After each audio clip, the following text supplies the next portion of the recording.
Et je reviens à l'histoire de la crise, c'est pas pour en parler sans arrêt, mais quand la vie sociale, économique devient si instable, on ne sait pas ce que sera demain. C'est le cas de notre société d'aujourd'hui, où même on est obligé d'admettre l'idée que même un État puisse faire faillite. On devient beaucoup plus existentialiste, c'est-à-dire profiter de chaque instant de vie avec ceux que l'on aime, ne pas perdre de temps, profiter des choses, des images, etc. Et ça va développer la notion de personnalisation.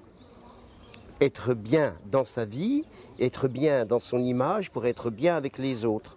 En clair, comment vivre mieux. Et là, on n'est pas dans l'image superficielle, hein. On rentre dans la notion d'image globale personnalisée. Nous allons rentrer dans les années service. Et l'autre domaine qui me passionne, c'est la chirurgie esthétique. Parce que là, on touche au cœur de la personne. On ne touche plus ses cheveux, on touche son visage extérieur, son visage intérieur, son profil. On travaille tout en partiel. Le nouveau lifting d'aujourd'hui et de demain, c'est plus le lifting global. C'est le lifting partiel par zone, ou par petites touches.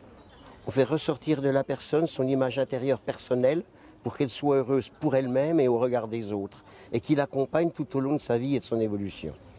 Et ça me touche profondément. Le deuxième jour, je vais voir mes amis à l'île Maurice pour travailler avec les chirurgiens de la clinique de l'océan Indien et développer avec eux des techniques de lifting partiel et avoir une réflexion sur la globale beauté.